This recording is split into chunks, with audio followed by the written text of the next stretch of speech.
నమస్తే. అద్దాల మేడలో ఉండేవాడు ఎదుటి వాళ్ళ మీద రాళ్ళు విసరకూడదని పెద్దలు చెప్పే మాట. అందులోనూ మోదీ వంటి వాళ్ళతో, ఈ పరిస్థితుల్లో మోదీ వంటి వారితో అస్సలు పెట్టుకోకూడదు. కానీ రాహుల్ గాంధీకి అంత ఐక్యూ ఉంటే కాంగ్రెస్ పార్టీకో, కాంగ్రెస్ నాయకులకో, గాంధీ నెహ్రూ కుటుంబ బానిసలకో ఇంత బాధ ఎందుకు, ఇన్ని కష్టాలు ఎందుకు చెప్పండి? రాజ్యాంగం అంటే బీజేపీకి విలువ లేదు అన్నందుకే తాతల కథలన్నీ తవ్విపోసారు కిందటి సెషన్లోనే భారత ప్రధాని. ఇక ఈసారి అంతే. సమాధానం చెప్పకుండా ఎట్లుంటారు మరి? మొన్న నిన్న రాహుల్ గాంధీ అన్న మాటలకు గట్టిగా కౌంటర్ ఇచ్చారు, ఉతికి ఆరేశారు మరోసారి. అంతకుముందు మనం అనుకున్నాం కదా, ఈసారి కూడా గట్టిగా ఉతికి ఆరేశారు. డొనాల్డ్ ట్రంప్ ప్రమాణ స్వీకారోత్సవానికి ప్రధాని మోదీని ఆహ్వానించేలా అమెరికాను అడుక్కోవడానికంట విదేశాంగ మంత్రిని 3-4 సార్లు ఎన్నిసార్లు క్లియర్గా లేదు, 3-4 సార్లు అమెరికాకు పంపిందట కేంద్రం. మొన్న పార్లమెంట్లో రాహుల్ గాంధీ అన్న మాటలు ఇంకేమన్నాడో కూడా ఇదే వీడియోలో మనం ముందు మాట్లాడుకుందాము. దీంతో మోదీ అందుకున్నారనమాట.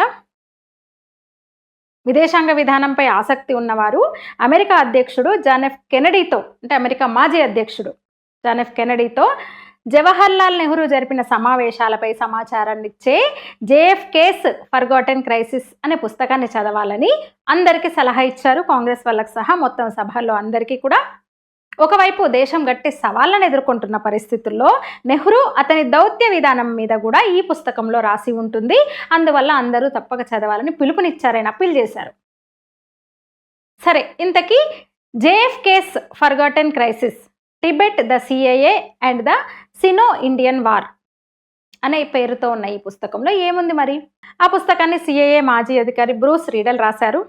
1962 చైనా ఇండియా యుద్ధం సమయంలో చైనాను అర్థం చేసుకోవడంలో నెహ్రూ ఎలా విఫలం చెంది సిగ్గు తీసుకున్నాడు, పరాజయాన్ని పరాభవాన్ని మూటగట్టుకున్నారనే విషయాల గురించి పుస్తకంలో ఉంటాయన్నమాట.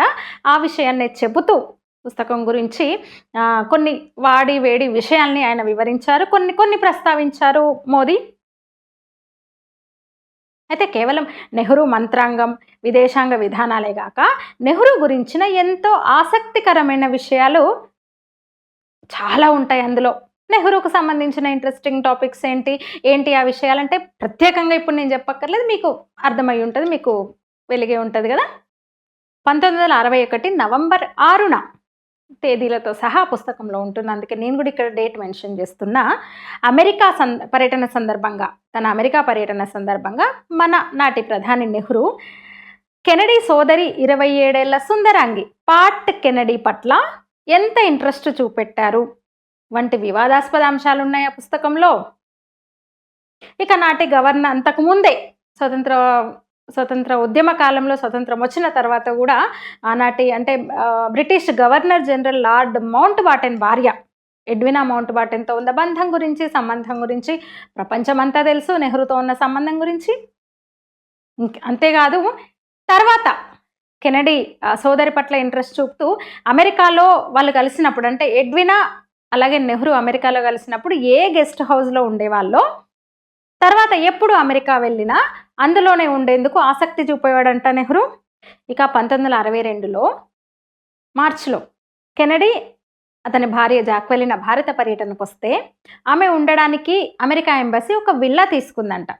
తీరా ఆమె ఈ దేశంలో కాలుపెట్టిన తర్వాత, భారత్కు వాళ్ళు వచ్చిన తర్వాత ప్రధాని బంగ్లాలోనే, అంటే అప్పుడు ఆయన ప్రధాని కదా, ఒక సూట్లో ఆమెను ఉంచాలని నెహ్రూ పట్టుబట్టాడట స్వయంగా. మరి ఆ సూట్ ప్రత్యేకత ఏంటో తెలుసా? స్వతంత్రం వచ్చిన తర్వాత కూడా తరచూ నెహ్రూ కోసం భారత్ వచ్చే ఎడ్వినా అదే సూట్ను ఉపయోగిస్తూ ఉండేవారట. ఆ పుస్తకంలో ఉంది. మోదీ అన్న మాటేం కాదు, మోదీ మరి అలాంటి వ్యక్తిగత విషయాలు ఏం తీసుకోలేదు నిన్న పార్లమెంట్లో, లోక్సభలో, కానీ ఆ పుస్తకంలోనే మిగతా విషయాల గురించి, అంటే విదేశ విధానాలు, ఆ మంత్రాంగం అవి మీరు చూడండి అని ఆయన చెప్పారు కదా. ఇంకా పుస్తకంలో ఏమున్నాయో నేను మీకు కొన్ని చెప్తున్నాను అనమాట. ఇంకొక దారుణమైన విషయం ఆ పుస్తకంలో ఉన్న ఇంకొక విషయం ఏంటంటే, అంటే ఈ భారత పర్యటన సందర్భంగా కెనడీ అన్నమాట తన ప్రెసిడెన్సీ కాలంలో, తన అధ్యక్షుడుగా ఉన్న కాలంలో ఎన్నో విదేశాలకు తిరిగాను, ఎన్నో విదేశీ పర్యటనలు చేశాను, నా భార్యతో సహా తిరిగాను, అయితే అత్యంత చెత్త విదేశీ పర్యటన ఇదే అని నాటి అంబాసిడర్కి, భారత్లో ఉన్న అమెరికా అంబాసిడర్కి చెప్పారంట. అందులో ఉంది పుస్తకంలో. ఇంకో మాట కూడా అన్నాడంట కెనడీ, నెహ్రూ నాతో కంటే కూడా జాక్వెలినాతో మాట్లాడడానికి ఎక్కువ ఉత్సాహం చూపించేవాడు. అసలైతే అధ్యక్షుడు కెనడీ ఎక్కడ? కెనడీ భార్యగా ఆమె వచ్చింది పర్యటనకి. ఒక అధికారి వేశ్యాగృహంలో పట్టుబడినట్టుంది. ఈ మాట కూడా నెహ్రూ గురించి నాటి అమెరికా నాటి ప్రెసిడెంట్ కెనడీ అన్నమాట అనమాట. ఇంకా ప్రెసిడెంట్ కెనడీకి, కెనడీ భార్య జాక్వెలిన్కి కూడా నెహ్రూ అన్న ఇందిరాగాంధీ అన్న గౌరవం లేదు అంటూ ఆ పుస్తకంలో రాశారు. 1961లో నెహ్రూ అమెరికా పర్యటన సందర్భంగా జరిగిన ఒక ఘటన గురించి కూడా అందులో ప్రస్తావించారు రచయిత. ఆ రోజు లంచ్ మగవాళ్ళందరికీ ఒక డైనింగ్ హాల్లో, మహిళలందరికీ జాక్వెలిన్ ఆధ్వర్యంలో మరొక హాల్లో ఏర్పాటు చేశారంట. అయితే నెహ్రూతో అంటే తండ్రితో పాటు టూర్కు అమెరికాకు వెళ్ళిన ఇందిర మహిళలతో కూర్చోవడానికి ఇష్టపడలేదని, తండ్రితో కలిసి మగవాళ్ళతోనే ఉండిపోయిందని జాక్వెలిన్ ఓసారి ఇంటర్వ్యూలో చెప్పిన విషయాన్ని కూడా ఆ పుస్తకంలో, ఆ బుక్లో కోట్ చేశారు. జాక్వెలిన్ భారత్ వచ్చినప్పుడు నెహ్రూ ఆమె ముఖం పట్టుకొని దగ్గరికి తీసుకుంటున్న ఫోటో ఇంటర్నెట్లో తెగ తిరుగుతోంది. అయితే ఆ ఫోటో నిజమేనని, అందులో ఉన్నది జాక్వెలినా నెహ్రూనే అని ఫ్యాక్ట్ చెకర్స్ నిర్ధారించారు కూడా. పక్కనుంది ఆ ఫోటో చూడొచ్చు మీరు. బహుశా ఆ సందర్భంలో అలాంటి వాటి పట్లనే నెహ్రూ వ్యక్తిత్వం మీద జాక్వెలినా ఈ వ్యాఖ్యలు చేసి ఉండొచ్చు. ఏదేమైనా నెహ్రూకు ఆడవాళ్ళ పిచ్చి ఎక్కువని ఒక ప్రచారం ఉంది, అప్పటి నుంచో ఉంది. అందుకు తగినట్టు ఎన్నో ఫోటోలు రుజువులుగా మనకు కనిపిస్తూనే ఉన్నాయి ఇప్పటికీ.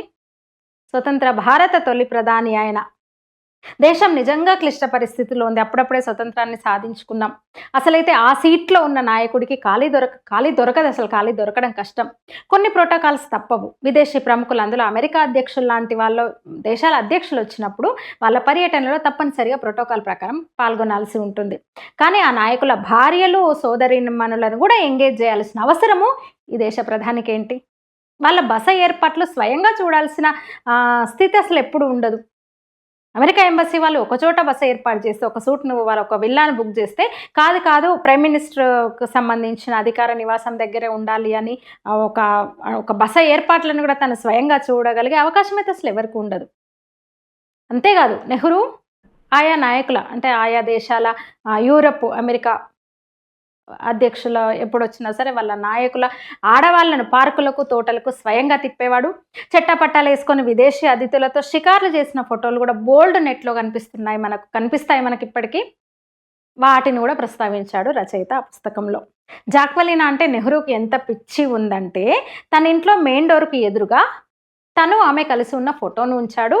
అంతేకాదు బెడ్ పక్కనే ఉన్న టీపాయ్ మీద ఆమె ఫోటో పెట్టుకున్నాడని బ్రూస్ రీడల్ అందులో రాశాడు. ఇక ఎడ్వినాతో బంధం గురించి అయితే ప్రపంచమంతా తెలుసు. ఆ మధ్య సోనియా గాంధీ తీసుకెళ్లిన లేఖల్లో నెహ్రూ, ఎడ్వినా రాసుకున్న లేఖలు కూడా 100లో ఉన్నాయని మనం మొన్ననే మాట్లాడుకున్నాం. మళ్ళీ తిరిగి వాటిని సమర్పించాలి ప్రధానమంత్రి మ్యూజియానికని మ్యూజియం కోరిన విషయం కూడా మనం మాట్లాడుకున్నాం. గత నెల విషయం ఇది. ఇలా అంటే నెహ్రూ గురించి ఇన్ని విషయాలంటే కొత్త బయటపడుతున్నాయి. అయితే కుటుంబ బానిసలు అవి జీర్ణించుకోలేకపోతున్నారు. ఈ విషయాలను బయటపెడుతున్న వాళ్ళ మీద దుమ్మెత్తి పోస్తున్నారు. ఇక్కడ ప్రధానమంత్రి కూడా అన్నది ఏంటంటే, ఆ పుస్తకంలో ఇలా ఉన్నాయి, కెనడీ ఏమన్నాడు అంటే ఒక పరువు తీసేలా ఎట్లా వ్యవహరించాడు, విదేశాంగ విధానం అధ్యయనం చేయాలంటే మీరు అది చూడండి అన్నారు. అయితే దీంట్లో ఆయన వ్యక్తిగత విషయాలు కూడా ఉన్నాయన్నమాట ఆ పుస్తకంలో. మరి ఇన్ని విషయాలు అంటే ఎప్పుడో 60లో ప్రధానమంత్రిగా పనిచేశాడు ఆయన. తర్వాత ఇందిరాగాంధీ ప్రధానమైంది దేశానికి, నెహ్రూ. అలాంటిది వాళ్ళు ఇన్నేళ్ళైన తర్వాత కూడా వాళ్ళు ఇప్పుడు లేరు, అయినా సరే వాళ్ళ మీద ఇన్ని ఆరోపణలు, ఇంత ప్రస్తావన వస్తుంది కదా. ముఖ్యంగా అంటే కేవలం మహిళలతో ఆయన సంబంధాలు మాత్రమే కాదు, ఇంకా చాలా విషయాలు వాళ్ళ గురించి ఒక వివాదాస్పద విషయాలన్నీ బయటకు వస్తున్నాయి కదా. ఎందుకు ఆ కుటుంబం న్యాయస్థానానికి ఎక్కడం లేదు అంటే ఎట్లా అర్థం చేసుకోవాలి? మొన్న సావర్కర్ను ఒక మాట అన్నందుకు సావర్కర్ కుటుంబీకులు కోర్టుకు వెళ్ళారు రాహుల్ గాంధీ మీద. కోర్టు సమన్లు జారీ చేసింది, హాజరు కావాలంది. వీళ్ళెందుకు న్యాయస్థానానికి వెళ్ళట్లేదు, న్యాయ పోరాటం ఎందుకు చేయట్లేదు, పరువు నష్టం దావా ఎందుకు వేయట్లేదు? సామాన్యులు కదా గాంధీ నెహ్రూ కుటుంబం అంటే. నెహ్రూ భారతదేశానికి తొలి ప్రధాని, తర్వాత ఎన్నో ఏళ్ల పాటు ఇందిరాగాంధీ, ఆ తర్వాత రాజీవ్ గాంధీ, ఇప్పుడు పూర్తిగా ఒక జాతీయ పార్టీ వాళ్ళ కుటుంబ గుప్పిట్లోనే ఉంది. మరి ఎవరో ఇన్ని ఆరోపణలు, విమర్శలు చేస్తుంటే ఎందుకు వీళ్ళు పరువు నష్టం దావా వేయలేకపోతున్నారు? వ్యక్తిగత విషయాలు బయటకు వస్తున్నాయి. అసలు ఇప్పుడెందుకు ఎవడో ఫారినర్ రాసింది ఇప్పుడెందుకని ఇక్కడున్న మేధావులు, వామపక్షం మేధావి ఒక ఆయన అన్నాడు, మొత్తుకుంటున్నాడు, మన దేశ పరువు మనమే తీసుకుంటే ఎట్లా, ఎవడో పుస్తకం రాస్తే ఇప్పుడెందుకు మాట్లాడుతున్నాడు అంటే, అరే అది ఎప్పుడు రాశాడని కాదు కదా, అందులో నిజం గురించి మనం మాట్లాడుకోవాలి కదా. నిజంగానేది ఉంటే రైటర్ మీద దావా వేయాలి కదా వీళ్ళు. సావర్కర్ మీద ఏది పడితే అది మాట్లాడితే దావా వేశారు కదా వాళ్ళ కుటుంబము, కేసు వేశారు కదా రాహుల్ గాంధీ మీద. అలాంటప్పుడు నెహ్రూ మీదనో ఇందిరాగాంధీకో వ్యతిరేకంగా వాళ్ళ వ్యక్తిగత అంశాలు తీసుకొని రాస్తే వీళ్ళు కూడా ఎందుకు న్యాయ పోరాటం చేయట్లేదు, ఎందుకు చర్చ పెట్టట్లేదు, ఎందుకు మాట్లాడట్లేదు, కనీసం దానికి సమాధానం కూడా ఇవ్వట్లేదు. నెహ్రూ పిఎం అత్తయ్య చాలా దారుణంగా ఇందిరాగాంధీ మీద రాశారు తన ఆత్మకథలో. ఇందిరాకు తనకు ఏదో ఉంది, ఏదో సంబంధం ఉందని కూడా అందులో ఆయన ప్రస్తావించారు. ఇంకా ఎవరెవరితో ఇందిరాగాంధీ క్లోజ్గా ఉండేది ఇలాంటివి కూడా రాశాడు అందులో చాలా దారుణంగా. నట్వర్ సింగ్ అనే మరొక సీనియర్ నేత కూడా తన ఆత్మకథలో సోనియా గాంధీ మీద అసలు ఆ భాష అది చూస్తే ఆశ్చర్యపోతాం మనం. ఎందుకు మరి అంత ఆ కుటుంబ పరువు ఎందుకు కాపాడలేకపోతున్నారు? ఇప్పుడు సోనియా గాంధీ రాహుల్ గాంధీ కానివ్వండి కోర్టుకు వెళ్తే ఇంకా లోతుగా అంటే తవ్వితే ఇంకేమైనా కొత్తవి బయటపడతాయని భయమా? దాన్ని చర్చకు పెడితే, సమాజంలో చర్చకు పెడితేనో, న్యాయస్థానాలకు ఎక్కుతేనో, వాళ్ళ మీద దావా వేస్తేనో మా పరువుకు భంగం కలిగింది, అసలు మా కుటుంబం మీద మా పూర్వుల మీద అంటే ఇంకా తవ్వితే ఇంకేమైనా కొత్తవి బయటపడతాయా? మరి ఎందుకు వెళ్ళట్లేదు వీళ్ళు, ఎందుకు మాట్లాడట్లేదు? నిన్న మొన్న మణిశంకర్ అయ్యారు, నజ్మా హెప్తుల్లా లాంటి వాళ్ళు కూడా వాళ్ళ ఆత్మకథలు రాసుకొని చాలా ఆరోపణలు చేశారు సోనియా గాంధీ మీద, కాంగ్రెస్ పార్టీ మీద. అరవింద్ కేజ్రీవాల్ నిన్న మొన్న బీజేపీ నాయకులు గడ్కరీ మీద అలాగే దివంగత జైట్లీ మీద చాలా ఆరోపణలు చేశారు. క్రికెట్ అసోసియేషన్ పదవిలో బాధ్యతలో ఉండి జైట్లీ అవినీతికి పాల్పడ్డాడు, గడ్కరీ విపరీతంగా అక్రమ ఆస్తులను పోగేసుకున్నాడు, అవినీతికి పాల్పడ్డాడు అని అంటే వాళ్ళ మీద కోర్టుకు వెళ్ళారు ఇద్దరు కూడా నాయకులు, ఆ పరువు నష్టం దావా వేశారు. కేజ్రీవాల్ క్షమాపణ చెప్పాల్సి వచ్చింది పబ్లిక్గా. మరెప్పుడు వాళ్ళ మీద ఇలాంటి ఆరోపణలు చేయను, తప్పైంది క్షమించండి అని క్షమాపణ చెప్పాడు.